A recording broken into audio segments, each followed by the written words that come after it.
कक्षा 10 हिंदी क्षितिज पाठ 5 उत्साह एवं अट नहीं रही है। रचनाकार सूर्यकांत त्रिपाठी निराला। सूर्यकांत त्रिपाठी जी का जीवन परिचय। दुखों एवं संघर्षों से भरा जीवन जीने वाले विस्तृत सरोकारों के कवि सूर्यकांत त्रिपाठी निराला का जीवन काल सन 1899 से 1961 तक रहा। उनकी रचनाओं में क्रांति, विद्रोह और प्रेम की उपस्थिति देखने को मिलती है। उनका जन्मस्थान कवियों की जन्मभूमि यानी बंगाल में हुआ।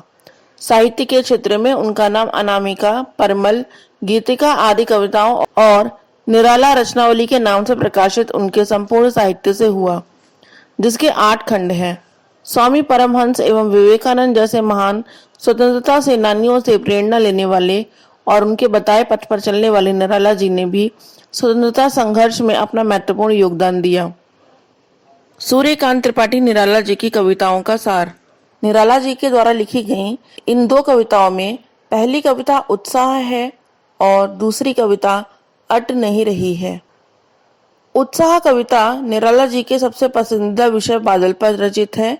यह कविता बादल के रूप में आए 2 अलग तरह के बदलावों को दर्शाती है। इस कविता के माध्यम से निराला जी ने जीवन को एक अलग दिशा देने और अपना विश्वास खो चुके लोगों को प्रेरणा देने का प्रयास किया है। कवि बादलों के आने के जिक्र के जरिए जीवन से निराशा और हताश लोगों को यह उम्मीद देना चाहते हैं कि चाहे जो कुछ हो, लेकिन अपने जीवन में भी खुशहाली जरूर लौटेगी और आपके अच्छे दिन जरूर आएंगे।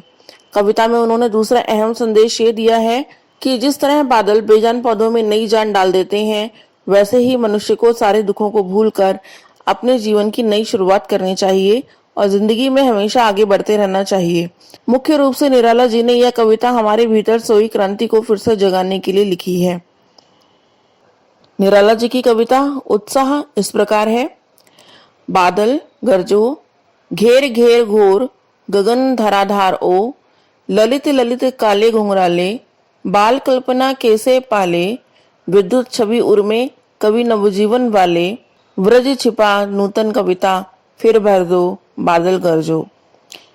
विकल विकल उन्मन थे उन्मन, विश्व के निदाघ के सकल जन, आए अज्ञात दिशा से अनंत के घन, तप्त धरा जल से फिर शीतल कर दो बादल गरजो।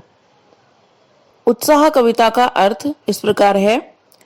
बादल गरजो, घेर घेर घोर, गगन धराधार ओ, ललित ललित काले घुंघराले, बाल कल्पना कैसे पाले, विद्युत छवि उर्मे कवि नवजीवन वाले, व्रज छिपा नूतन कविता फिर भर दो बादल गरजो। प्रस्तुत पंक्तियों में कवि ने बारिश होने से पहले आकाश में दिखने वाले काले बादलों के गरजने और आकाश में बिजली चमकने का अद्भुत वर्णन किया है। कवि कहते हैं कि बादल धरती के सभी प्राणियों को नया जीवन प्रदान करते हैं और ये हमारे अंदर के सोए हुए साहस को भी जगाते हैं। आगे कवि बादल से कह रहे हैं, हे काले रंग के सुंदर घुंघराले बादल, तुम पूरे आकाश में फैलकर उसे घेर लो और खूब गरजो। कवि ने यहाँ बादल का मानवीयकरण करते हुए उसकी तुलना एक बच्चे से की है, जो गोल मटोल होता है और जिसके सिर पर घुंघराले एवं काले बाल होते हैं, जो कवि को बहुत प्यारे एवं सुंदर लगते हैं। आगे कवि बादल की गर्जन में क्रांति का संदेश सुनाते हुए कहते हैं कि हे बादल, तुम अपनी चमकती बिजली के प्रकाश से हमारे अंदर पुरुषार्थ भर दो और इस तरह हमारे भीतर एक नए जीवन का संचार करो। बादल में वर्षा की सहायता से धरती पर नया जीवन उत्पन्न करने की क्षमता होती है, इसलिए कवि बादल को एक कवि की संज्ञा देते हुए उसे एक नई कविता की रचना करने को कहते हैं। विकल विकल उन्मन थे उन्मन, विश्व के निदाघ के सकल जन, आए अज्ञात दिशा से अनंत के घन, तप्त धरा जल से फिर शीतल कर दो बादल गरजो। निराला जी बादलों को क्रांति का प्रतीक मानते हुए यह कल्पना कर रहे हैं कि वह हमारे सोए हुए पुरुषार्थ को फिर से जगाकर हमें एक नया जीवन प्रदान करेगा, हमें जीने की नई आशा देगा। कवि इन पंक्तियों में कहते हैं कि भीषण गर्मी के कारण दुनिया में सभी लोग तड़प रहे थे और तपती गर्मी से राहत पाने के लिए छांव व ठंडक की तलाश कर रहे थे।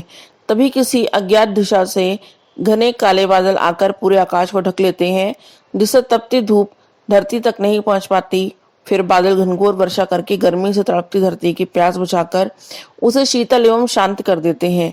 धरती के शीतल हो जाने पर ये सारे लोग भीषण गर्मी के प्रकोप से बच जाते हैं और उनका मन उत्साह से भर जाता है। इन पंक्तियों में कवि ये संदेश देना चाहते हैं कि जिस तरह धरती के सूख जाने पर भी बादलों के आने पर नए मेहमान, नए पौधे उगने लगते हैं, ठीक उसी तरह अगर आप अपने जीवन की कठिनाइयों के आगे हार न माने और अपने पुरुषार्थ पर भरोसा रखकर कड़ी मेहनत करते रहें तो आपके जीवन का बगीचा भी दोबारा फल फूल उठेगा। इसलिए हमें अपने जीने की इच्छा को कभी मरने नहीं देना चाहिए और पूरे उत्साह से जीवन जीने की कोशिश करनी चाहिए।